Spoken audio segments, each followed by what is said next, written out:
Today, I'm going to show you the difference between basic and advanced striking in Tai Chi using 4 exercises on mitts.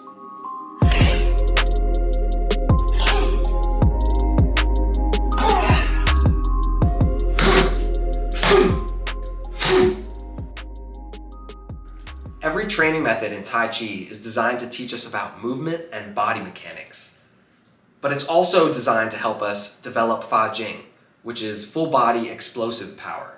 It's kind of like when you sneeze and it feels like every muscle in your body was active for that moment. So this is supposed to help us deliver strikes with great power from short distances, kind of like Bruce Lee's 1-inch punch. So stick around to the end of the video because I'm going to try and attempt a 1-inch punch using these concepts from Tai Chi. Remember when we're practicing these exercises to stay conscious of all those Tai Chi principles that we practice in the Qigong and the forms so that we're not filled with tension just because we're striking. So the first exercise involves just letting the arm be loose and heavy and just dropping the arm onto the mitt.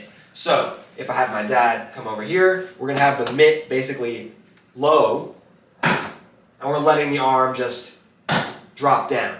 Once you feel comfortable with that, you can shift your weight to the front leg and turn your waist, which just gives you a little bit more power. Again, I'm not starting to try to hit it with power or tense up. I'm just trying to be relaxed and let my arm drop. Use the body weight and stuff like that, okay? Right. Once you feel good with it, you can add power as much as you like. Now, the next 3 exercises I want to show you involve the difference between a basic strike and an advanced strike. Okay, this exercise was more to show you how to use Tai Chi principles in a strike and not be filled with tension. So the next strikes, we're going to talk about the difference between following through and recoiling off a strike. This is going to help develop waist control, which is going to develop us towards Fa Jing striking, which is, again, more advanced Tai Chi striking. So I'm just going to show you guys the difference here. So if I have my dad hold the mitt up right around here, I'm going to show you a follow-through strike. Okay? I've committed to that strike. You see? You can either use a palm or a bear paw style strike.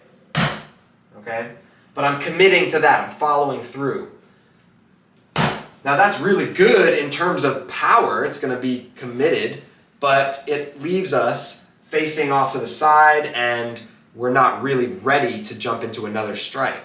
So we want to develop recoil, which looks more like this, and we can come right back into the next strike, okay? Now that takes control of the waist and explosivity, because what we don't want is to start trying to recoil and not actually putting power into the initial strike, which is why training a follow-through strike is so important in Tai Chi. That's why we need to learn all the strikes with heavy follow-through first, and then we can practice adding the recoil after. I'm going to show you guys the same thing with another strike, okay? So let's say we're going to do a back fist now. If I'm following through, okay, I'm committed to this strike. Now, with any of these strikes, you want to try to keep your hand in your center and not do a big load. So I wouldn't just be using my arm to try to strike. Okay, I'm using my body and committing to this strike. Now, if you want to add recoil to it, it's going to allow you to do a lot more. So you can come right back into another strike.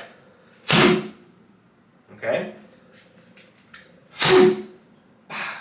So that just gives you more opportunities, but controlling the recoil means you're not going to take away any power from that follow-through.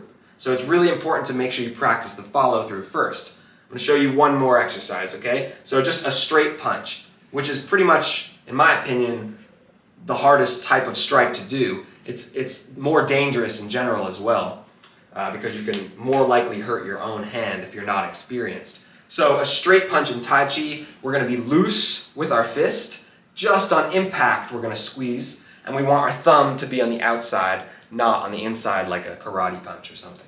So I'll have my dad hold the mitt just pretty much straight up here, and I want to practice following through.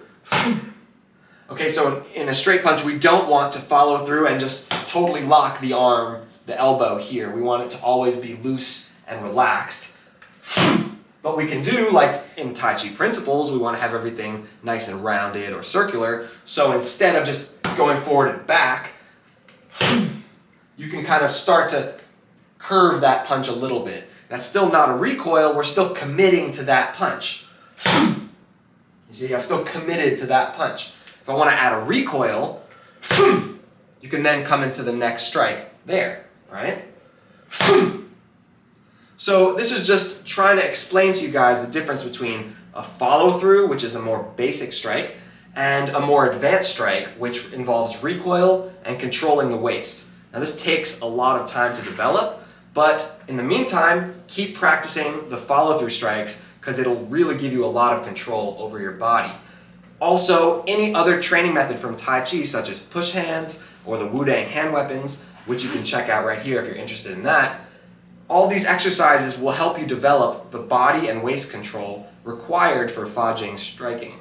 So these strikes, as well as tons of other training methods from Tai Chi, can help us develop Fa Jing, which gives us the ability to strike with a lot of power at a really short distance, which is pretty much what Bruce Lee's 1-inch punch was all about. So I thought I would try to attempt that 1-inch punch using Tai Chi principles. So I just watched the video of Bruce Lee demonstrating his 1-inch punch, and what it looks like is that he's putting his fingertips on the guy's chest and then moving in from there. So there shouldn't be any loading or cocking back before you strike. So what I'm going to do is try to use the Tai Chi principles of striking that I was just talking about to generate a decent amount of power from already touching the mitt, okay? And you guys can see better than I can if I'm loading. You kind of can, it's hard to tell when you're already touching it. But in the video, hopefully it'll show whether I'm loading or not, so you guys can be the judge.